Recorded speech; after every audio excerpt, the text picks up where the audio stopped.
Good morning, and welcome to Caretaker's Corner, where we discuss everything that has to do with caregiving for elderly and disabled parents, disabled spouses, and adult disabled children. My name is CJ, and today I'm here to discuss, are you actually ready to become a caretaker?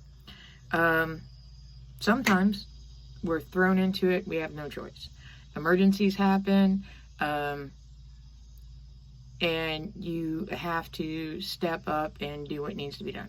Car accidents happen, disease happens, early onset set of dementia, and different aging conditions happen. And you may not have a choice, you have to step up. But there are several questions that you should probably ask yourself in the event that you're trying to make a decision to, should I be a caretaker, or should we seek outside help? Should we possibly seek a nursing facility, or in the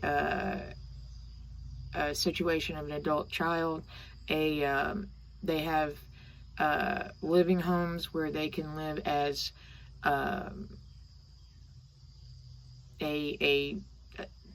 they can live up to their potential without being suppressed, I guess is the best way to say it. And it's a difficult decision. It's a hard decision, and it's one that should not be made lightly.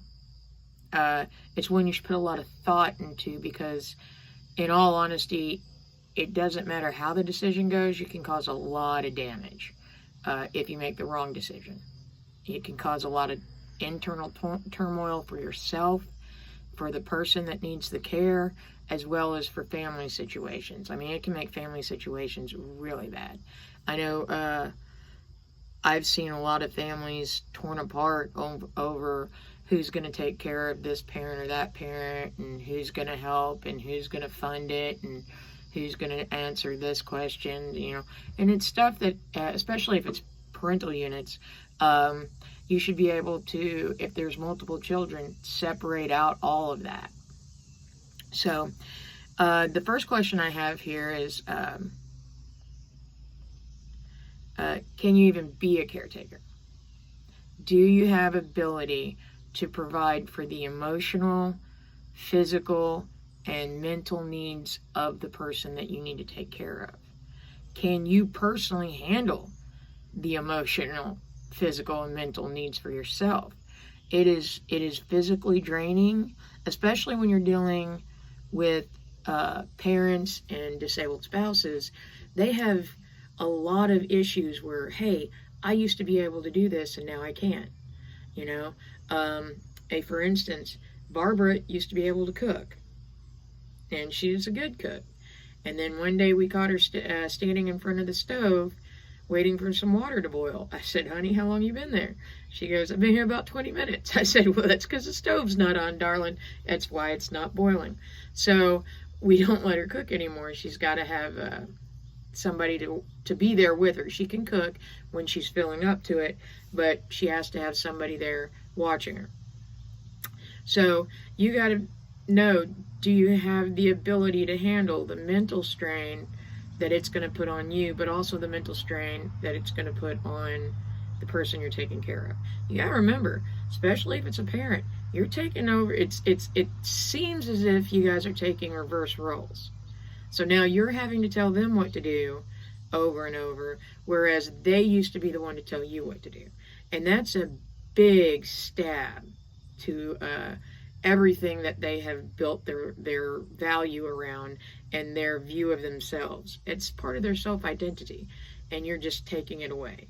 And with like I said, with a disabled spouse, when you enter into a marriage, the idea is that you're 50-50 and you provide for each other in every way. Well, now you've got a spouse that feels like, okay, they're taking more from you than they're giving, and that it's unfair to you, and they feel like they're a drag on you, and they're causing you all this pain and all this stuff. So they start to feel really guilty. And when people start to feel guilty, or they start to feel like their identity has been destroyed or is being put to the test, they start to lash out, they lash back, and you cannot lash back at them. It does no good for you to. I would love to say, hey, yeah, yell and scream back at them. It's not going to be a good thing. You need to be able to sit down and go over things. And you may have to do that repeatedly, because if memory is an issue, memory cannot be actually part of the initial issue. Like Barbara, memory is not actually a part of her diagnosis. It is a result of all the medicine they have her on. And mind you, she's not even on pain medicine. Okay, so all the medicine they have her on has really messed up her brain on memory, on being able to do basic cognitive functions that she used to could do. Sometimes logical, doing logical steps, logistics. They're just stuff that the medicine has really messed up in her. I know with her mom and dad, as they were getting older and having more issues, like her dad had Parkinson's, and they tried him on some anti-seizure medicines that really messed with his cognitive abilities. So there are times when he would act out and you would have to, for lack of a better term, reprimand him. You have to point out, dude, hey, this is not acceptable behavior. And of course, then you feel guilty because you're reprimanding your parent, and that affects you as well. So you have to ask yourself, can you even be a caretaker? It is not an easy thing, and there are a lot of, it's a lot. I mean, it's definitely a lot. And this is probably going to end up being a several-part series because I wrote down 10 questions, but I think it'll actually end up being a lot more. So the second question I have on here is more of a it's more of a resource related. Do you have the room to be a caretaker? All right. So if you have a 1-bedroom apartment and you need to take care of your disabled parent, and they are in a wheelchair and your apartment's not handicap accessible, or they require a medical bed, all right, well, are you going to give up your living room? Are you going to give up your bedroom and you start sleeping in the living room? How much other equipment do they need other than just a wheelchair and a medical bed? Like in my dad's case, we had a medical bed, not a problem. We had the room for that. We ended up needing to get a Hoyer lift because he kept falling. And that way I could pick him up with the Hoyer lift. So Hoyer lift takes up room. We had walkers. We had to make the house very handicap accessible. I built a ramp, but I called VA and they came out and put in a metal ramp for us. So that way we had the metal ramp that he could get in and out of. We had to change the way our driveway was done so that he could drive his vehicle to the most advantageous point so that he could get out of the vehicle, walk over to the ramp, and be able to walk up into the house. Now, Dad could do short walks and stuff, and I mean, he walked all around the house and to his car and back, and he could walk from his car into a store to get the little electric buggies they had. But we had to make those changes. So the question is, do you have the ability to make those changes? Do you live in an apartment complex where you can't make those changes? Now, I know when my brother had his accident, my parents were on the first floor of a apartment complex. It did not have a wheelchair entrance from the parking lot up onto the curb. So the apartment complex put in a ramp so that he could get up and down.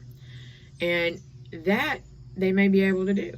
My parents turned their living room in. They put his medical bed up in the living room so that there was more room for him to move around in and be able to have quality of life. There was another bedroom, but there was an issue with him getting the chair in and out, especially in the beginning when he didn't have a lot of strength. So this is one of those things you've got to look at. Can you do it personally? And then, do you have the room to do it? You may have to, can you get another apartment? Can you add on to your home? Can you make renovations to your home? These are just two of the questions I have that you need to think about when you're going to make the choice to become a caregiver. You got to remember, it's a big step, and it's going to take you a while. Even if you set everything up perfectly, it will take you a while to be able to get a system down, to get where you feel confident, to get where you know what you're doing in everyday life. So I hope this has been some help.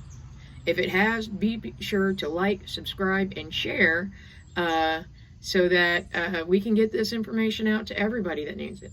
If you're a Gen Xer or if you're a millennial, this is what your future holds if you have family. And the more people we can let know about this, the better off we are. So I hope you have a wonderful day. And remember, caretakers, you've got this, and we can do this together. Have a great day.